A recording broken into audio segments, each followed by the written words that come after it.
Ada pernyataan dari Kiai Haji Idrus Romli, di mana di YouTube-nya itu menjelaskan tentang kemuliaan atau titik pembeda kemuliaan antara Habib dengan Kiai. Dan juga ada Kiai Idrus Romli itu menyebut pendapat salah satu ulama besar, yaitu Asy-Syaikh Imam Ibnu Hajar Al-Haytami. Nah, itu menurut Kiai Imad gimana itu, Kiai? Silahkan, Kiai.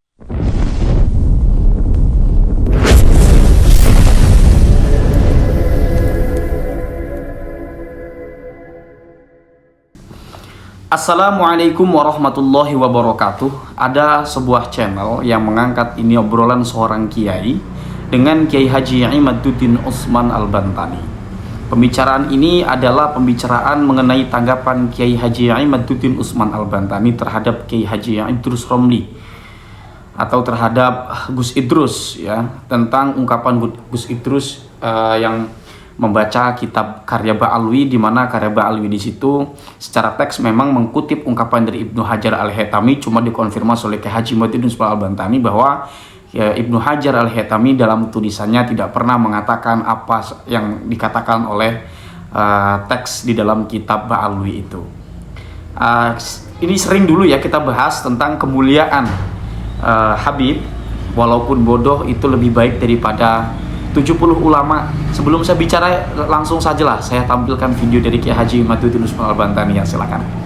Hari ini tanggal 29 Mei tahun 2024, ini saya ada di kediaman beliau, Profesor Kiai Haji Imaduddin Utsman Al-Bantani. Assalamualaikum, Kiai, sehat? Waalaikumsalam, sehat, alhamdulillah. Ini Kiai, aku dapat kiriman video dari YouTube.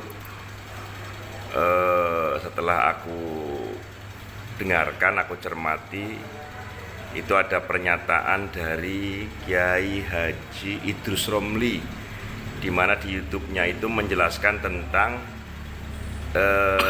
kemuliaan atau titik pembeda kemuliaan antara Habib dengan Kiai. Dan juga ada Kiai Idrus Romli itu menyebut pendapat salah satu ulama besar, yaitu Asy-Syaikh Imam Ibnu Hajar Al-Haytami. Nah, itu menurut Kiai Imad gimana itu, Kiai? Silahkan, Kiai. Ya, Assalamualaikum warahmatullahi wabarakatuh. Waalaikumsalam. Saya sudah bilang Kiai Idrus Romli itu pangkatnya pembaca. Dia mengatakan bahwa Ibnu Hajar katanya lebih meninggikan pangkat daripada sayyid yang bodoh, daripada orang alim, daripada kiai yang pinter itu. Katanya itu pendapat Ibnu Hajar. Saya katakan Ustadz Idrus Romli itu adalah pembaca. Karena tidak ada Ibnu Hajar Al-Haytami berbicara bahwa yang namanya sayyid yang bodoh lebih tinggi daripada kiai yang alim. Coba perhatikan dari videonya Ustadz Idrus Romli itu, dia mendapatkannya dari kitab Al-Manhajus Sawi, karya Habib Zain bin Smith, karya Ba'alawi. Ya. Saya sudah katakan, Kiai, kalau karya Ba'alawi hati-hati kalau baca. Ya. Kalau dia menyebut, mengutip nama ulama, misalnya Ibnu Hajar kayak tadi, itu harus diverifikasi di kitab Ibnu Hajar. Tidak ada dalam fatawi Ibnu Hajar mengatakan bahwa seorang sayyid yang bodoh lebih tinggi daripada orang alim. Tidak ada. Ustadz Idrus Romli itu pembaca yang baik, tapi dia tidak naik level kepada pangkat peneliti.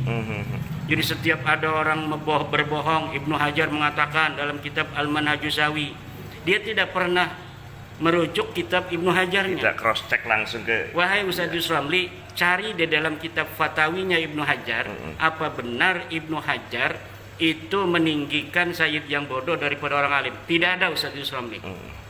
Satu lagi tadi yang dikutip oleh Ustadz Idrus Romli itu katanya As-Sindi Al-Madani berpendapat yang sama. As-Sindi Al-Madani, lihat di dalam kitabnya hasiah yang dikarang oleh As-Sindi Al-Madani, hasiah Bukhari, hasiah Muslim, hasiah Turmudi. Apakah ada pendapat As-Sindi Al-Madani menyatakan bahwa seorang sayyid yang bodoh lebih tinggi daripada daripada orang alim? Tidak ada. Itu hanya ada di dalam kitab Ba'alawi. Tadi Ustaz Yusromli juga mengutipnya dari Zain bin Smith itu. Katanya ada di dalam kitab Al-Manhujus-Sawi. Ibnu Hajar mengatakan, As-Sindi Al-Madani mengatakan, tidak ada cross check dan verifikasi di dalam kitab Ibnu Hajar.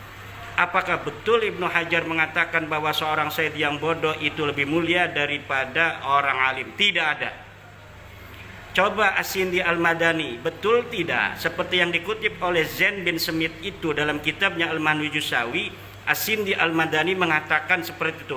Tidak ada, itu kutipan bohong, itu kutipan palsu, Kiai. Jadi Ustaz Yusromli, apabila baca kitab nanti tolong agar tidak memberikan kesesatan kepada umat. Kalau ada kitab Ba'alawi dibaca, kemudian ada kutipan ulama-ulama besar, verifikasi di kitab ulama besarnya itu.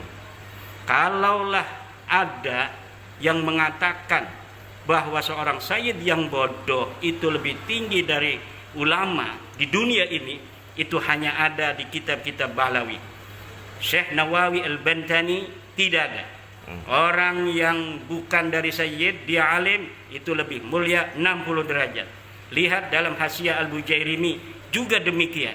Kitab-kitab ulama-ulama yang lain demikian. Hanya ada dalam kitab-kitab Ba'alawi yang mengatakan sayyid itu lebih mulia, sayyid yang bodoh lebih mulia daripada orang alim. Itu ada di dalam kitab-kitab Ba'alawi saja. Tidak ada di dalam kitab-kitab ulama yang mu'tabarin. Demikian Kiai. Siap Kiai Imad. Nah, itu dia kira-kira teman-teman hal-hal yang disampaikan oleh Kiai Haji Imaduddin Utsman Al-Bantani. Ini sebetulnya secara tidak langsung sama sekali mengajari kita untuk bagaimana caranya kita menganalisa sebuah teks. Teks-teks yang kita baca misalkan berupa tukilan itu kan biasa ada footnote. Kalau sekarang kita misalkan buat jurnal itu ada footnote. Nah, apa yang ada dalam isi teks atau konten teks itu adalah kalam khobari, mahtamal sidqa wal kizba. Maka dalam jurnal-jurnal atau artikel-artikel biasanya ketika kita misalnya mengutip sebuah pendapat itu diletakkan footnote. Di manakah kita mengutip itu, di halaman berapa, di situ ada footnote itu. Artinya begini, Kiai Haji Imaduddin Utsman Al-Bantani ini menyampaikan bahwa kita menjadi manusia literer gitu loh. Bahwa persoalan membaca kitab ini misalnya, ini bukan hanya soal baca, tapi tentang bagaimana kita memahami, tetapi juga tentang bagaimana kita menganalisa. Kira-kira begitu. Itu sebetulnya menjadi sesuatu yang standar ya dalam kampus-kampus. Misalnya kita diberikan tugas membuat jurnal, kalau standarnya kan dosen itu mesti mengecek ya di mana orang ini meletakkan footnote dan betulkah seperti itu. Itu konten-konten yang ditulis harus di cross check ya, harus diverifikasi dengan pengecekan begitu. Tapi kan kita nggak bicara soal kampus ya, tapi bagaimana di sini adalah Kiai Haji Imaduddin Utsman Al-Bantani di dalam video tersebut mengajarkan kita agar bagaimana kita teliti dalam membaca. Nah, terlepas daripada itu, hal-hal yang dibicarakan oleh Kiai Haji Imaduddin Utsman Al-Bantani ini kan tentang Ibnu Hajar ramai dulu tuh, tentang siapa yang lebih mulia. Ini selain daripada Ibnu Hajar Al-Haytami memang memberikan ikhbar tentang Ba'alwi begitu ya, tentang apa khirqoh lah, di dalam kitab sahabatnya Ibnu Hajar Al-Haytami itu ya. Nah, ini pun bisa diinterpretasi, masuk dalam ruang interpretasi apakah Ibnu Hajar Al-Haytami ini menulis Ba'alwi dalam rangka mengisbat atau hanya sekadar memberi ikhbar, memberi gambaran dari semua realitas yang dia temukan gitu loh. Jadi itu beda. Misalnya dalam rangka mengisbat Ba'alwi, apa metodologi yang digunakan oleh Ibnu Hajar kan tidak kita temukan. Kalau misalnya kita hanya temukan Ibnu Hajar Al-Haytami menulis tanpa memberikan metode apapun, tanpa memberikan satu teori tertentu, ketika dipertanyakan bagaimana Ibnu Hajar Al-Haytami menulis itu, kita tidak mendapatkan sumber informasi yang valid gitu kan, karena memang Ibnu Hajar Al-Haytami hanya menjelaskan tentang bagaimana khirqoh, beliau mendapatkan itu dari murid-muridnya siapa Al-Idrus kalau nggak salah, dan seterusnya itu. Anda jangan mengatakan, loh itu sekelas Ibnu Hajar. Ya, kalau begitu kan sangat otoritatif sekali ya. Sementara dalam keilmuan sekarang itu untuk menganalisa, ya, kita tidak meletakkan siapa penulisnya itu sebagai sesuatu yang langsung bisa dijadikan sebagai acuan. Bahwa orang itu memiliki kredibilitas, berkompetensi dalam bidang yang ditulis, iya. Tapi hal-hal lain, apa yang dia sampaikan itu wajib masuk dalam ruang pengujian. Jadi kita meng-cross-check, menganalisa begitu ya.